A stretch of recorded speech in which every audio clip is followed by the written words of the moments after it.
Miss Hannah? Yes, I'm Miss Hannah. How you doing? I'm Mr. good. Jordan. Mr. Jordan? Yes, ma'am. Good. How Why you don't you doing? have a seat for me, please? Thank you.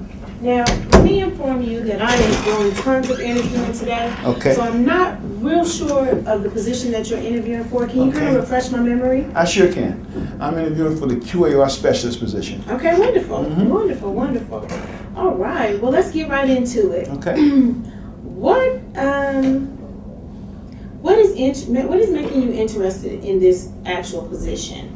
Several things. I want to answer questions in several different portions. One is that I researched your company and I found out that you guys are among the league leaders in how you interview potential contractors, how you make sure that the brand stays consistent, how you make sure not only is the provider comfortable but also the consumer, and then also just the quality. You guys are a Fortune 500 company, and I've been very impressed with the quality that's been put out here. So I want to make sure I'm part of that team and make sure the quality is consistent.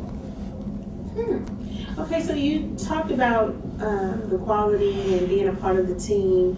How would you go about establishing your credibility quickly with a team that you're placed on? First of all, I come and introduce myself and make sure everybody is comfortable with knowing who I am. I'm comfortable with knowing them. I want to make sure I create a working relationship. But I want to find out everybody's expertise and everybody's niches and see how I fit as part of that team. And then at that point, I just want to be open to new information, listening to those people who have much more experience than me, being part of the team, and just letting them know that I'm there to work hard, give them an honest day's work for an honest day's pay. Okay. With that being said, I'm very interested in people's personal mission statements. By chance, would you have a personal mission statement for yourself? I do. Number one, what drives my mission statement is passion. But my mission statement is to come to that environment because only place I spend more time than work is my home. So when I come to work, I want to make sure I'm doing the best I can do. I make sure that I've self-invested in myself to make sure that my employer is getting all 110% of me. But my mission statement is, once again, what I said earlier, is that I want to give an honest day's work for an honest day's pay. And at the end of the day, I want to know I've done the best I can do. Very good. With that being said, where exactly do you see your career in 5 years from now? Well, hopefully. In the past, I've been in management positions. But I know here, this is more of an entry-level position.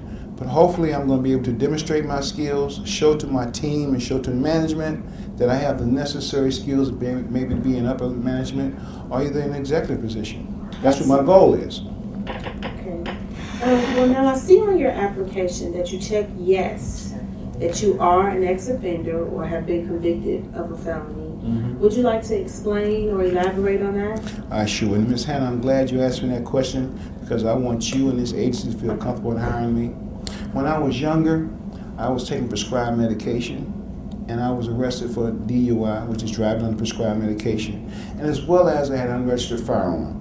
And as a result of that, I was incarcerated. But I want you to know, since that arrest, I no longer need to take the prescribed medication. I obey all traffic laws. I do not own or handle any firearms. I currently now mentor younger men to make sure that they don't fall down the same path. I'm a member of my spiritual community, and all I need is a second chance. Very good. Now let me ask you, do you have any questions that you would like to ask me? I sure do have several questions. Sure. One is this, is that I know with agencies like this, sometimes you have an abundance of applicants, and someone may be more qualified than me. But if I'm not chosen for the position, do you have a chance for me to volunteer and maybe get a chance to get my foot in the door and maybe see how the agency runs Sure. from a volunteer standpoint? When you're leaving, I will make sure that my receptionist gives you one of our business cards. Okay. And then that way you can email me and I can email you some positive feedback if for some reason you're not selected for this position.